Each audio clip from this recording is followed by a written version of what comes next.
Good afternoon, good evening, good morning. Story time daw kami. Story time. Mananahimik pag kinalong. Pero pag ilagay mo sa halwa daig pa yung nagmamaktol. Sabay galit-galit. Say hello na to. Di ba sabi ko mag-vlog tayo?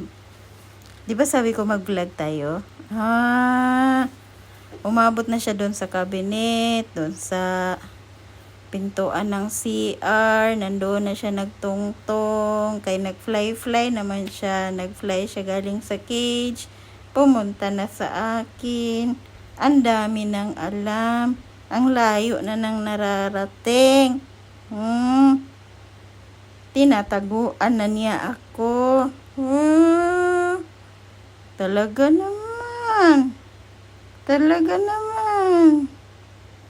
say na hello. Hello everyone.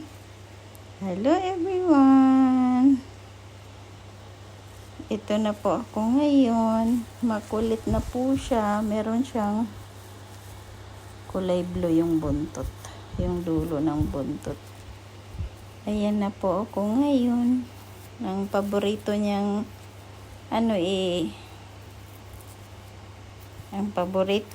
kinakalong.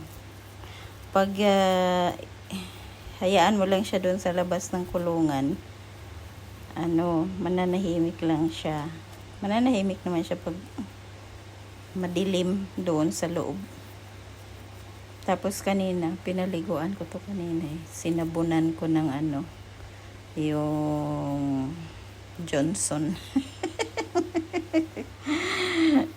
Tapos binlower ko lang din ng very light. Kay kawawa man. Basang-basa. Kawawa man ang basang-basa.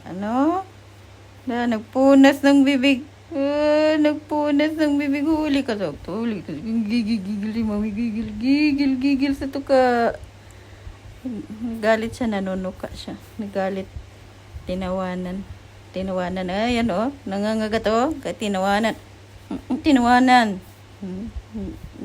Inaasar ka ni mami.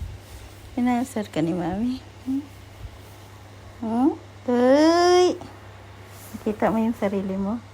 Ikaw yan. Say hello. Pag ginoto mo nanggigigil, lalabas at nagkakain mag-isa. Pag ginoto mo, hindi na magpapasubo. Ginotom ikaw ni mami. Ginotom ikaw ni mami. Tapos anong ginawa mo? Nagalit. Nanunuka. Hindi naman. Love naman ikaw ni mami. Diba? I love you.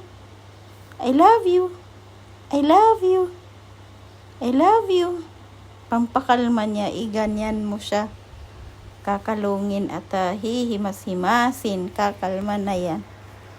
Pero pag hindi mo papansinin, nag-iingay ng bongga. Ang ingay na hindi mawari kung anong pag ilagay sa kulungan aligaga, hinahanap sa ng butas. Love yan ni mami. Yan sinong love ni mami? Love ikaw? Uy, kulob. Kawawa siya kanina, okay. Siguro gutom na yun. Sinubsog talaga niya yung sarili niya dun sa pagkain. Matubig pa nga masyado. Basang-basa tuloy yung niya o liig. Muna siya hinlo sa iyang liig kaperte kadungis. Kaya ginaganyan na talaga niya yung sarili niya sa pagkain. Gutom na siguro yun. Pag nagsariling sikap na siya doon, nagkain na siya. Hindi pa natimpla Nahalo ng husto. Wala, inano na niya. Tapos pagpakitaan mo ng pagkain, ayan, lalapit na siya. Nakapikit. Nakapikit ang mata kasi hinihimas ang liig. Yan ang paboritong hinihimas. Hindi nakikiliti kundi naantok. Kay may pagkain pa nga na idikit kay sinubsob talaga ng bongga yung ano. Punong-puno na siya ng balahibo. Yan ang gusto niya. Kinakausap, pinanggigilan, binabalot, kinakantahan. Kanina sinasayaw ko ito Sinasayaw ko ito bago ako umalis kasi punta ako ng bilihan. May bumili akong isda. Tapos nagluto ako kinulong ko siya baka maglipad-lipad sa lutoan. Sabi ko dyan ka lang. At iko'y magluluto. Baka ikaw maglilipad. Alam na niya maglipad-lipad. Yung mula sa ibaba, pataas. Dati hindi pa niya alam yun. Nung inano ko na siya, pinractice ko siya, hinagis-hagis. Nakampay-kampay na niya yung pakpak niya. Natutunan na niyang mula sa sahig, akit siya dun sa kulungan, lilipad-lipad siya, pupunta doon sa cabinet, akit dyan sa kurtina, pupunta ng higaan, pupunta ng salamin. Dami ng alam. Pag ikulong, aligagang lumabas. Pag nasa taas ng kulungan, manahimik man din. Mabait man din, nakikinig. Ayan na. Sige na. Bye-bye.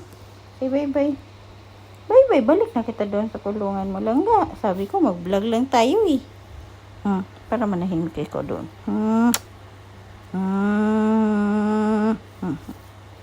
Sarap nito, kulit-kulitin. Hindi siya amoy bird. Amoy Johnson. Amoy Johnson. Ang sarap-sarap niyang panggigilan kasi amoy Johnson. Naligo kasi iyan, pinaliguan ni Mami. Pag mabilhan na yan siya ng tali, gagala na yan ni Mami. Dadalhin na yan sa bakala.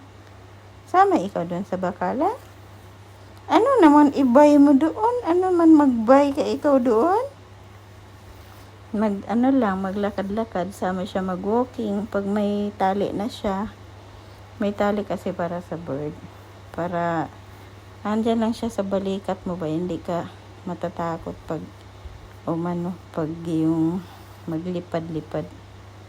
No? Na bye-bye. Bye-bye. See you next time. Thank you for watching. Say bye-bye.